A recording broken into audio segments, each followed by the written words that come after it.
បាទសូមគោរពជំរាបសួរបងប្អូននៅក្នុង YouTube ទាំងអស់គ្នាបងប្អូនបាទ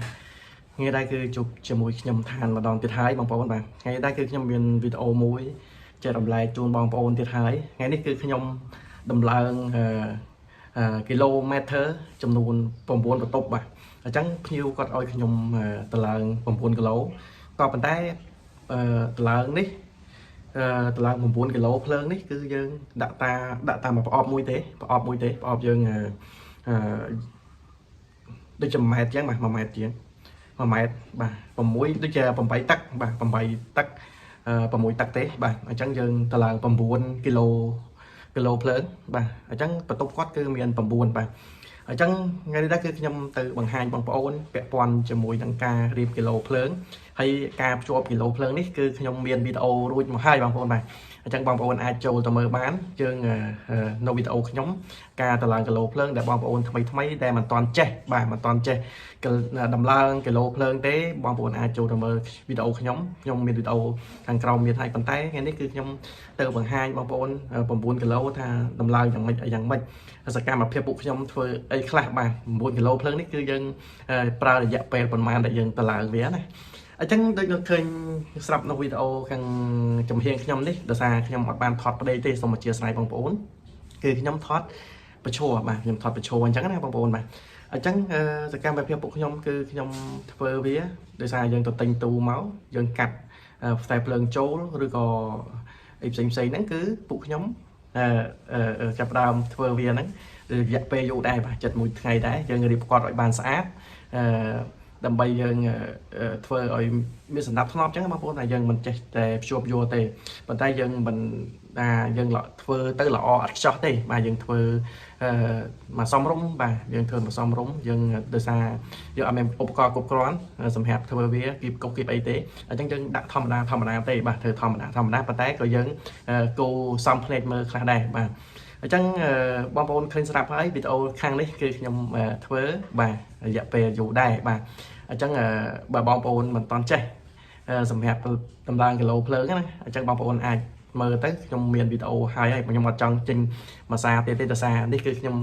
គ្រាន់តែបង្ហាញសកម្មភាពខ្លះយើងត្រូវធ្វើយ៉ាងម៉េចយើងវាយឡាបែលវាយអីវាត្រឹមត្រូវមកឲ្យវាតាមនេះដោយសារនេះយើងមិនតម្លើងខ្សែរត់ខ្សែផងចំទីតាំងទេដោយសារគាត់ថែមទេបាទគាត់ថែមអញ្ចឹងយើងត្រូវការតខ្សែបាទតខ្សែជាតំណមួយតាមបន្ទប់មួយទៅអញ្ចឹងយើងវាអត់ទៅស្អាតដូចតែយើងតម្លើងថ្មីទេបាទអញ្ចឹងបងប្អូនស្រឡាញ់នៅវីដេអូខ្ញុំជាច្រើនបងប្អូនអាចជួយ Subscribe YouTube របស់ខ្ញុំម្នាក់មួយដើម្បីបានវីដេអូថ្មីបាទអញ្ចឹងបងប្អូនធ្លាប់តែឃើញសា Electrical KH របស់ខ្ញុំចេញវីដេអូរហូតដែរបាទដោយសារ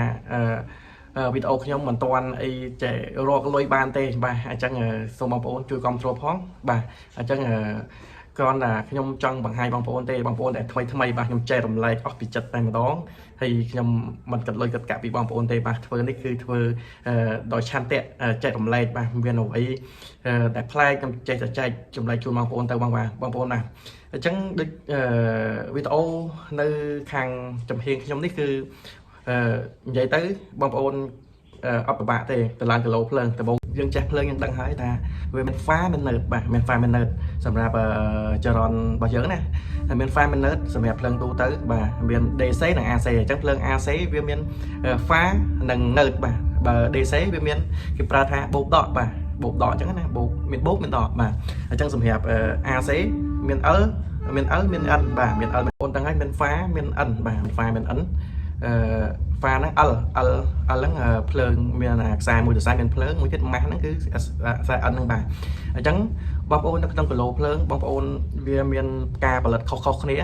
វាមានអាប់ដេតមានអាពុក digital មានអាពុកនាឡិកា watt អីហើយនាឡិកា volt អីចឹងណាអញ្ចឹងបងប្អូនធ្លាប់ឃើញហើយបងប្អូនធ្លាប់ឃើញបងប្អូននិយាយទូទៅបងប្អូនដឹងតែម្ដងអាហ្នឹងឃើញបងប្អូនឆ្ងល់គីឡូភ្លើងហ្នឹង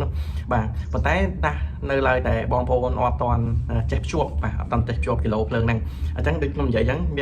មានហ្វាមានអិនបាទមាន file មាន n ហ្នឹងមាន file មាន node បាទមាន file មាន node អញ្ចឹងហើយចូល2ចេញ2បាទប៉ុន្តែនៅគីឡូភ្លើងហ្នឹងយើងត្រូវទី1យើងត្រូវ ohm បាទ ohm ហ្នឹងយើងវាស់វាបាទវាស់វាទៅថា l ហ្នឹងជើងជួបជាមួយ l មួយទៀតអត់បាទអញ្ចឹងដូចខ្ញុំបង្ហាញលើនេះអញ្ចឹង L ចូល L ហើយចេញ L បាទចេញ L ហើយចូល N ចេញ L ចេញ N ដូចគ្នាបាទសូមអធិស្ឋានតាក់បន្តិចបងប្អូនណាអញ្ចឹងបើបងប្អូនអត់ច្បាស់ទេបងប្អូនអាចចូលមើលវីដេអូខ្ញុំមាននៅក្នុងហ្នឹងបាទបងប្អូនអាចចូលមើលទៅហើយខ្ញុំបង្ហាញពេញលេញទាំងអស់ខ្ញុំការវាស់ការអីកន្លែងជើងជាប់ចឹងអីចឹងណាបងប្អូនមិនតាន់ចេះប៉ុន្តែមិនចេះថាចូលហើយចេញទេចូលហើយចេញពេលខ្លះវាខុសគ្នាការផលិតខុសគ្នាអញ្ចឹងសម្រាប់វីដេអូខ្ញុំមានតែប៉ុណ្្នឹងទេបាទអញ្ចឹងកុំភ្លេចជួយ Subscribe ក្នុង YouTube ខ្ញុំម្នាក់មួយដើម្បីបានវីដេអូថ្មីតទៅទៀតបាទអញ្ចឹងខ្ញុំដែលតែខ្ញុំអត់បង្ហាញពេលលេងជូនបងប្អូនដែលតែខ្ញុំមានវីដេអូហើយអញ្ចឹងបងប្អូនអាចចូលទៅមើលទៅបាទសូមអធិស្ឋានបងប្អូនអ្នកគ្នាបាទសូមជួយ Subscribe ខ្ញុំម្នាក់មួយដើម្បីបានវីដេអូថ្មីតទៅទៀតបងប្អូនបាទសូមជម្រាបលាបងប្អូន